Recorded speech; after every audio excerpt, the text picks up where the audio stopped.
ठीक है, हम लोग सब्स्टिट्यूट फ्रेम मेथड का पार्ट 2 स्टार्ट करने वाले हैं। पहले पार्ट में हमने देखा था कि न्यूमेरिकल किस तरह रीड करना है और साथ साथ में उसके डेड लोड और लाइट लोड कैसे निकालना है। Then the second number step is the step 2, calculation of the distribution factors. कितना है for each member, for each member. अगर ईच मेंबर का डिस्ट्रीब्यूशन फैक्टर अगर निकालना है तो क्या करना पड़ेगा, हम लोग एक बार डायग्राम लिख लेंगे।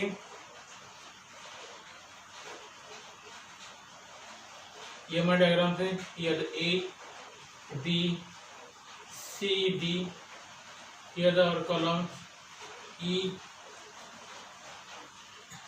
F G H I J K and L। तो मुझे डिस्ट्रीब्यूशन फैक्टर निकालने के लिए मुझे हर एक जॉइंट्स को अगर कंसिडर करना पड़ेगा। तो यहाँ पे हम लोग शुरुआत करेंगे जॉइंट नंबर ए से, क्योंकि यहाँ 3 मेंबर हैं। साथ साथ में मुझे जरूरत पड़ेगी लेंथ की। और लेंथ की अगर बात करते हैं तो जो लेंथ रहेंगी हमारी, जो गिवन है न्यूमेरिकल में, that is 6 metre, here 3 metre, here again 6 metre. और हाइट ऑफ द कॉलम की भी जरूरत मुझे पड़ेगी। अगर हाइट ऑफ द कॉलम अगर बात करते हो तो क्या है, that is 4 meter and this is again the 4 meter. Joint A की अगर बात करते हैं तो जॉइंट ए क्या रहेंगे हमारा, this is the joint A, here the B, upper one is the E, and lower one is the I। इतने ही क्वेश्चन हमारे यहाँ आएंगे। तो इसके लिए स्टिफनेस निकालना पड़ेगा। therefore the number 1 स्टिफनेस अगर निकालना है तो स्टिफनेस के लिए क्या रहेगा, member A B, member A B के अगर स्टिफनेस अगर निकालना है तो फॉर्मूला क्या है, K A B equal to the I by L, here I by L. और यहाँ पे आई जो वैल्यू है it is common for beam and column, therefore the I by L is equal to, यहाँ पे member की length जो है that is 6 metre, therefore the formula is the I by 6। Second number is the, ये वाला हो चुका है। अब बचा है हमारा ए ई, मेंबर ए ई, लेंथ कितना हमारी 4 metre, therefore the K of A E is equal to I by 4। और सी अब बचा कौन सा, ये वाला मेंबर ए आई मेंबर बचा हुआ है, देयरफॉर द सी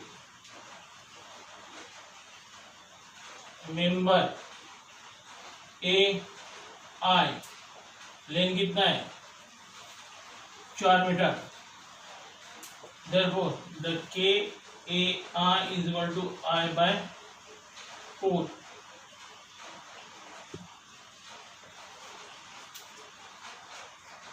देखिए हमने यहाँ पे स्टिफनेस निकाली है, stiffness of A B, stiffness of A E and stiffness of A I. तो डिस्ट्रीब्यूशन फैक्टर निकालने के लिए क्या करेंगे, distribution factor of joint A निकालना है तो क्या आएगा, distribution factor for member A B, formula क्या होगा, stiffness of A B divide by stiffness of A B plus stiffness of A E plus stiffness of A I. इन सब का समेशन करना पड़ेगा। और इन सब का एडिशन अगर करते हो तो क्या आएंगे आपका values, K A B is the I by 6, here the I by 6, K A B again I by 6, then K A E is the I by 4, I by 4 plus I by 4, that is the stiffness of A E A I. Therefore the distribution factor of AB, the value is 1 by 4. Then distribution factor of AE equal to the value क्या आएंगे आपकी, I by 4 divided by I by 6 plus I by 4 plus I by 4। Therefore, the distribution factor of AE is equal to the value is 3/8। और यहाँ पे हम लोग एक चीज देख सकते हो, member AI and member AE का डिस्ट्रीब्यूशन फैक्टर क्या आएगा आपका, सेम आने वाला है। तो क्या लिखेंगे हम लोग, सेम क्यों आने वाला है, क्योंकि लेंथ हमारी सेम है और क्रॉस सेक्शन एरिया भी हमारा सेम है। Therefore, the distribution factor of AI is equal to the 3/8 हम लोग डायरेक्टली लिख सकते हैं। क्यों, क्योंकि AE की और AI की लेंथ हमारी सेम है और क्रॉस सेक्शन भी हमारा सेम है, इसलिए हमने डिस्ट्रीब्यूशन फैक्टर निकाल लिया है। देखिए मैंने आपको डिस्ट्रीब्यूशन फैक्टर एट जॉइंट ए निकाल के दिया हुआ है, उसी हिसाब से अगर जॉइंट बी देखते हो, जॉइंट सी देखते हो, जॉइंट डी देखते हो, तो उसके भी डिस्ट्रीब्यूशन फैक्टर आपको निकालना पड़ेगा। और डिस्ट्रीब्यूशन फैक्टर निकालना है तो मैंने चार्ट में वो पूरी वैल्यूज निकाल के दिया हुआ है, आप घर पे बैठ के भी उसको प्रैक्टिस कर सकते हो, किस तरह निकलना है किस तरह निकालना नहीं है। उसकी वैल्यूज मैंने डायरेक्टली गिवन दिया हुआ है, आप घर में बैठ के उसकी प्रैक्टिस कर सकते हो। ये तो step number 3, to find out the movement at beam and column. अगर यहाँ पे बीम और कॉलम की अगर बात करते हैं तो पहला आएगा हमारा बीम के ऊपर मूवमेंट कितने आने वाला है, positive bending movement at beam and negative bending movement in column. तो किस तरह से करेंगे उसको देख लेंगे। ये था स्टेप नंबर 3। केस नंबर 3 में हम लोग करेंगे, स्टेप नंबर 3 में करेंगे केस नंबर 1। क्या करेंगे, maximum positive bending moment at span A B. इस कैसे करेंगे उसका एक कंसेप्ट देख लीजिए। अगर आपके बीम दिया हुआ है, कंटिन्यूस बीम, ये A B C and D, उसका लेंथ हमें ऑलरेडी पता है, that is 6 metre, 3 metre and 6 metre. अब क्या करेंगे, इसके ऊपर अगर लोडिंग अगर लगाना है तो लोडिंग किस तरह से लगाएंगे हम लोग, तो एक बार देख लेंगे अच्छे से। लोडिंग अगर प्रॉपर्ली अगर लगाना है तो हमने प्रीवियसली देखा हुआ है डेड लोड और लाइव लोड कैसे निकालना है, that is the step number 1। अगर स्टेप नंबर 1 में डेड लोड और लाइव लोड अगर लगाना है तो किस तरह करेंगे, देख लो एक बार। Addition A to B dead load लगने वाला है, B to C again dead load लगने वाला है, and C to D again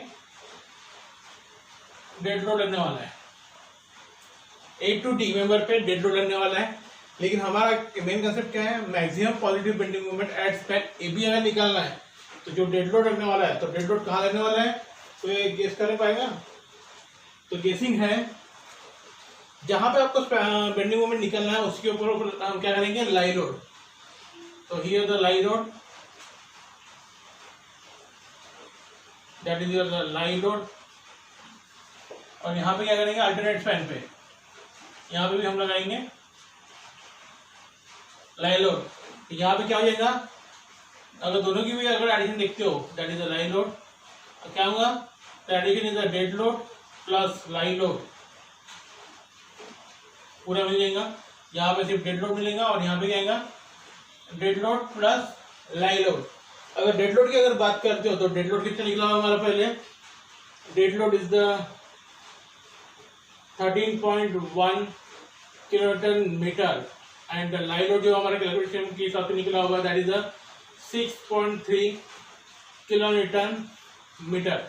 अगर इन दोनों का अगर एडिशन अगर देखते हो तो dead load plus live load जो होगा एडिशन, तो ये हो जाएगा पूरा हमारा एडिशन हो जाएगा 19.4 किलोन्यूटन पर मीटर। यहाँ पे कितना आएगा हमारा, वैल्यू आएंगे हमारी 19.4 किलोन्यूटन पर मीटर। और साथ साथ में यहाँ पे भी 19.4 किलोन्यूटन पर मीटर। यहाँ पे कितना आएगा हमारा, only dead load, dead load कितना हमारा 13.1, the value is the 13.1 kilonewton metre, kilonewton पर मीटर। ठीक है, ये हो गया हमारा लोड कैलकुलेशन हो गया। इसके बाद हमारा नेक्स्ट स्टेप जो रहेंगी that is the fix and movement. अब फिक्स एंड अगर मूवमेंट निकालना है तो क्या आएगा, फिक्स एंड मूवमेंट। अगर वैल्यू निकलते that is the W L square by 12, यहाँ पे W L square by 12 minus plus again here minus W L square by 12, ये the value is the W L square by 12, ये the minus W L square by 12, ये the W L square by 12। अब देख लीजिए values अगर कैसे निकालना है। अगर वैल्यूज की अगर बात करते हैं तो क्या करना पड़ेगा। अब यहाँ पे W के बाद L पता है मुझे, L इज 6 मीटर, इसके लिए L कितना मेरा 3 मीटर, इसके लिए L कितना मेरा 6 मीटर। तो मेरा W वैल्यू हो रहा है, W कितना है, AB स्पैन के लिए 19.4, BC स्पैन के लिए है 13.1 और CD स्पैन के लिए 19.4। यानी यहाँ की वैल्यू यहाँ पे रिपीट होने वाली है, तो मैं इसका वैल्यू निकालूंगा, यहाँ पे रिपीट कर देंगे, डायरेक्टली मिल जाएंगे और यहाँ पे मुझे वैल्यूज अलग से निकालना पड़ेगा।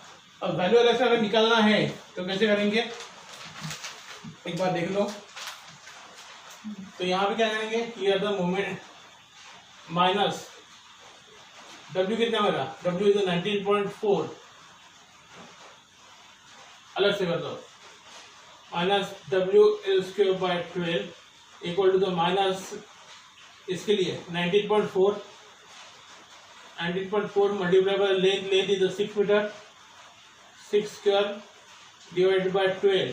देयरफॉर ऐसा अगर कैलकुलेशन अगर करते हो आप, ऐसा अगर कैलकुलेशन अगर करते हो तो ये आंसर आएगा आपका माइनस 58.3 किलोन्यूटन मीटर।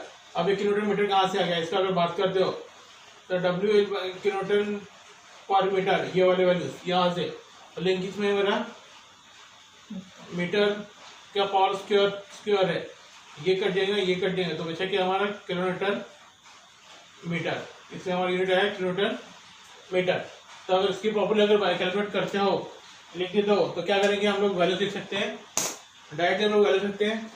ये कितना है माइनस 58.3, तो यहाँ पे क्या आएगा 58.3 माइनस में, ये प्लस में है, वैल्यू वही है, तो क्या आएगा 58.3, सेम कंडीशन यहाँ पे भी माइनस 58.3 और यहाँ पे क्या आएगा आपका 58.3। उसी कंडीशन अगर यहाँ पे अगर बात करते हो तो डब्ल्यू एस के बाद 12 की अगर बात करते हो तो यहाँ पे क्या आएगा मेरा वैल्यूज, डब्ल्यू इधर 13.1 और लेंथ कितना मेरा 3 square, the value is minus 9.825 kilonewton metre, the value is minus 9.825 and 9.825.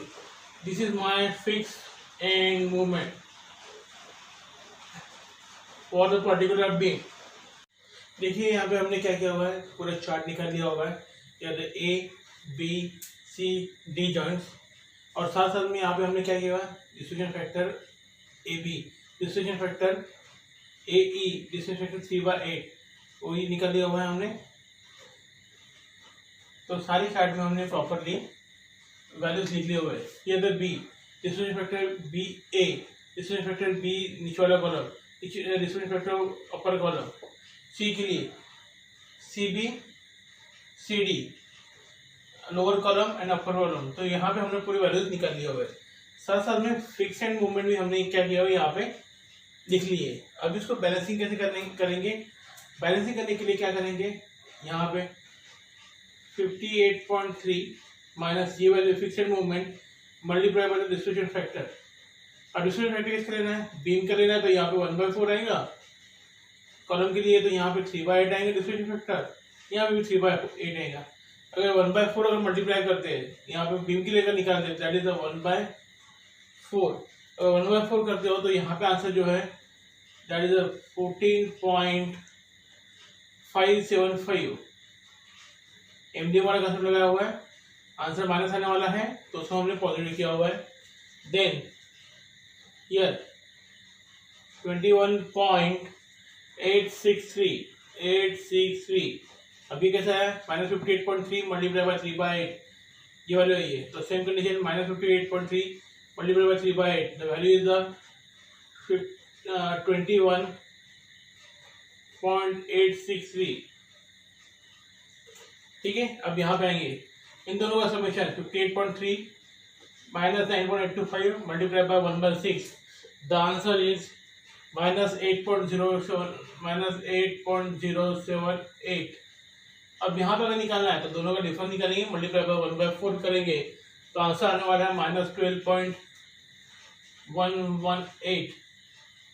Again in दोनों का difference 58.3 minus 9.825 multiplied by the 1/3. The answer is -16.158। अब यहाँ पे देखिए माइनस माइनस लिखा हुआ है हमने, क्यों? तो क्योंकि यहाँ दोनों की एडिशन प्लस में आने वाली है, एमडीएम के हिसाब से वो नेगेटिव में जाएगा। सेम कंडीशन यहाँ पे भी वही है। अब 1/4 1/6 1/3 क्या हुआ, यहाँ पे भी कुछ वैल्यू आएगी, दोनों का डिफरेंस मल्टीप्लाई 1/4 यानी यही वैल्यू हमारी रिपीट होने वाली है -12.118। तो सेम कंडीशन अभी अगर हम लोग सी जॉइंट पे अगर जाते हो तो इन दोनों का डिफरेंस आएगा, the value is the 16.158, 12.118, 8.078 and here the 12.118। तो यहाँ पे अगर बात करते हो तो यार आंसर आने वाला है -14.575, 21.575 माइनस में और -21.575।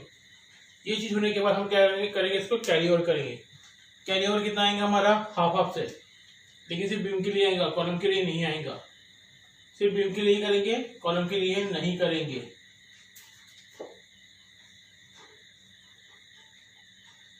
हाफ से, अगर हाफ से अगर कैरी ओवर करते हो तो चीज क्या बनती है हमारी, the value is -4.039, that is the carry over factor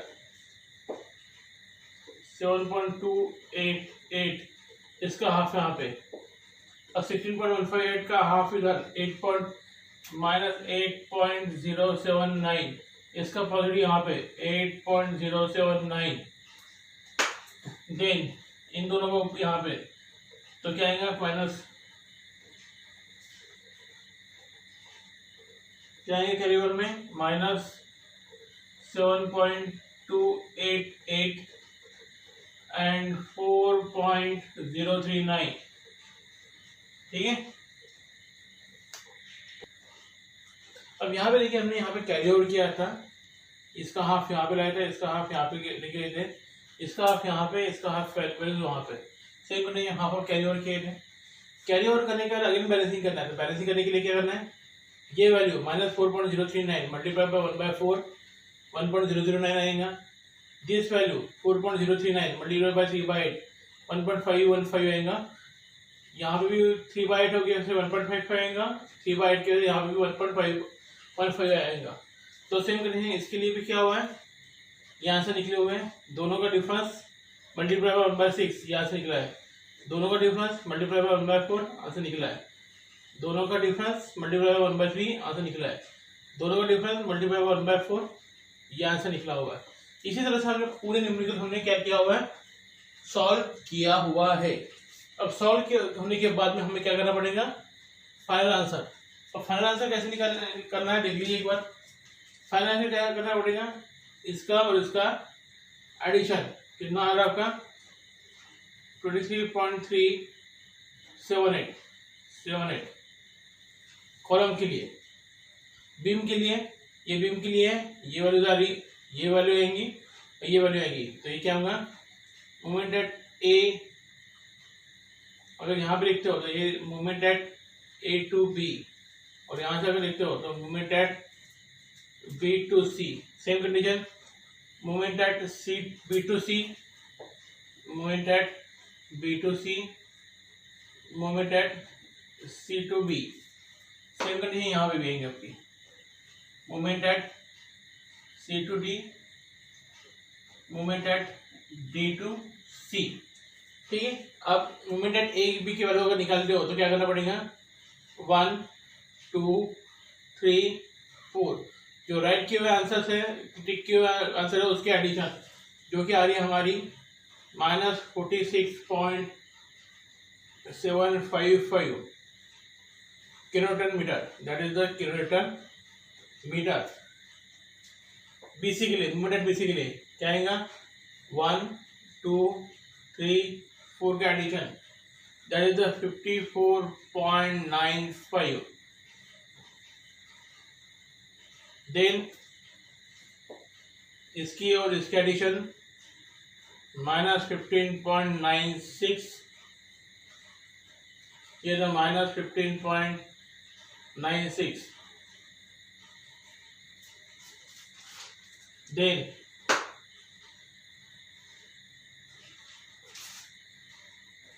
-23.028,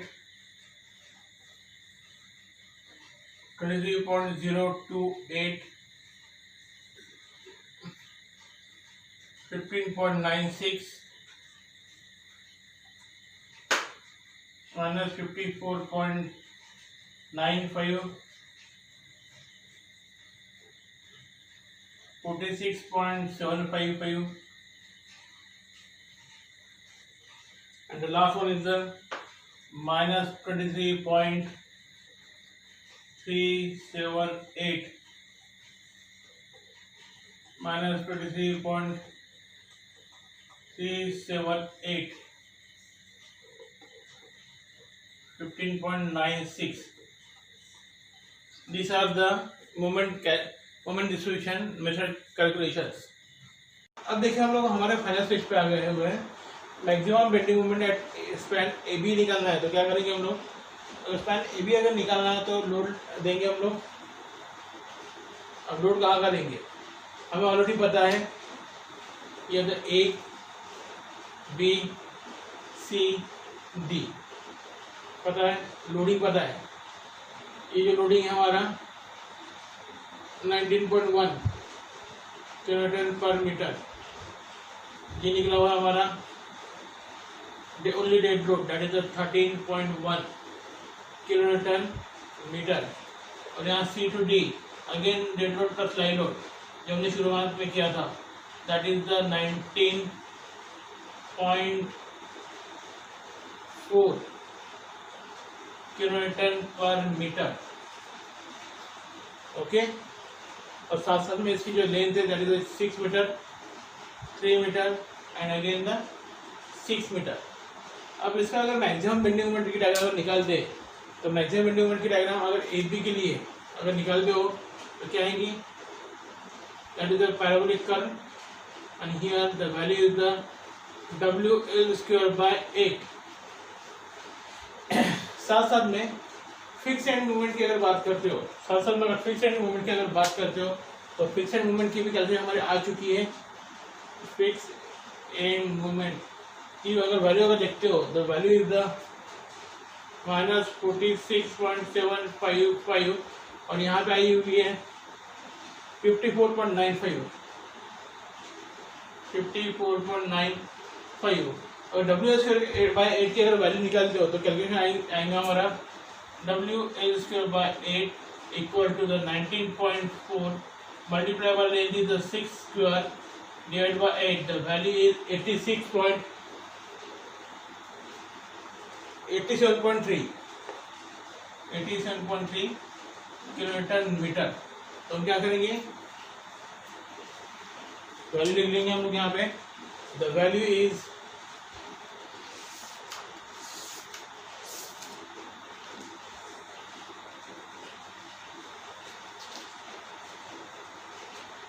87.3 और साथ साथ में फिक्स्ड मूवमेंट की वैल्यू जो है हम इसके ऊपर क्या करेंगे, रिप्लेस कर देंगे। अगर रिप्लेस कर देते हो तो क्या आएगा डायग्राम, इसको जिस तरह से आएगा, दैट इज 46.755 ये कितना आपका 54.95। तो मैं एक्चुअल में इस मूवमेंट की जरूरत है, जो शेडेड पोर्शन का जो मैक्सिमम मूवमेंट है उतने का ही जरूरत है। अगर उतने का ही अगर जरूरत है तो हम लोग कैलकुलेट कैसे करेंगे, तो maximum positive bending movement at span A B अगर निकालना है तो क्या करेंगे हम लोग, the value is 87.3 minus 47.755 plus 54.95 और इन दोनों का एवरेज निकालना है, divide by 2 equal to the value is 36.475 kilonewton meter. That is my final answer. Final answer. और क्या करेंगे, इसको बोलेंगे हम लोग maximum positive bending moment at span A B. अगर इनके साथ को कॉलम के ऊपर कितना लोड आया हुआ है या मूवमेंट आया हुआ है वो अगर निकलना है तो इसके लिए भी हमारा यहाँ पे कंसेप्ट है। कंसेप्ट समझ लीजिए। Number 1, negative movement at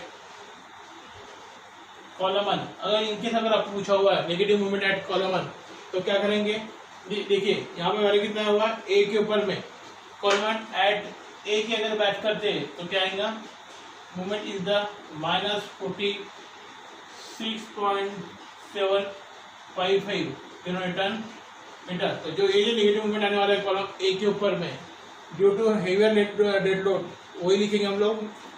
number 2,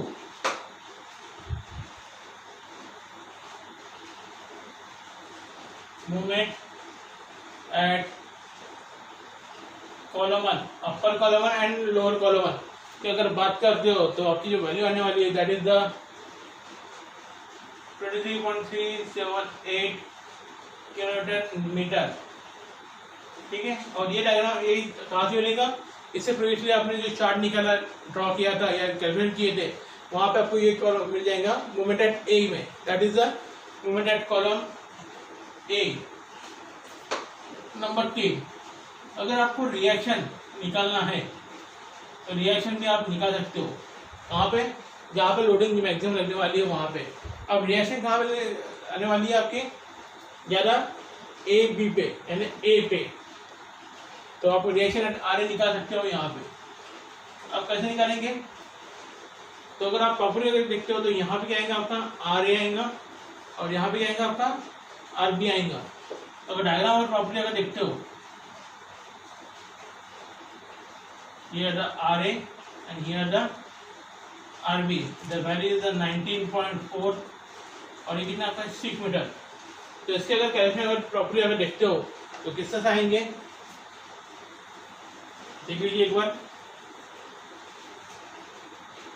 अगर इसका कैलकुलेशन अगर आप प्रॉपर्ली अगर देखते हो तो देख लो एक बार कैसे आएंगे। अगर reaction at A support, reaction at A support अगर निकालना है तो क्या करेंगे हम लोग, reaction R at R is the WL/2। अब क्या है, that is 19.4, here the WL/2 is the 19.4 multiplied by length 6 divided by 2, this value plus movement at AB plus movement at BA divided by total length। क्या करेंगे हम लोग, W कितना है हमारा 19.4 multiply by length is 6 metre divide by 2 plus movement at AB, this one movement at AB और ये क्या होगा movement at B to A, that is a -46.755 plus 54.95 divided by length is the 6 meter equal to, therefore the RA is equal to the value is 19.4 multiplied by 6 divided by 2 plus minus 46.755 plus 54.955 divided by 6. The answer is 59.66. The answer is 59.66 kilometers. That is the maximum axial load. That is the maximum axial load on column A.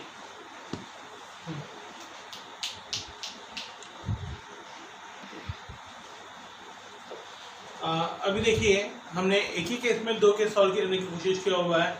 The first case is the maximum bending moment, maximum positive bending moment at span A B, जो कि हमने निकाला था, जो कि curve form में से पहले हमने निकाला हुआ था.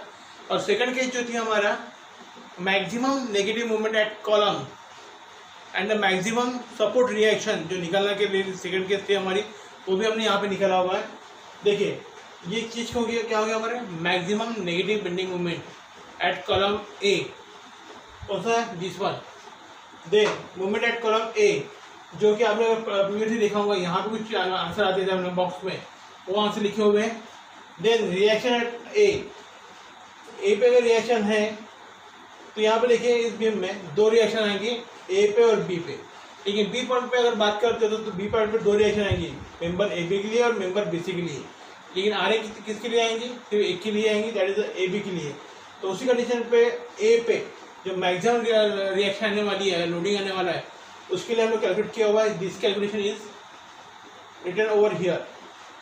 ठीक है, तो यहाँ पे हम लोग दो केसेस खत्म कर रहे हैं. तो पहली केसेस कौन सी हमारी? Maximum positive bending moment at span A B निकालना, और दूसरा है हमारा maximum negative moment at column A और maximum reaction at column A and maximum positive movement at column A. ये चीज़ निकालने के लिए हमने किया हुआ है.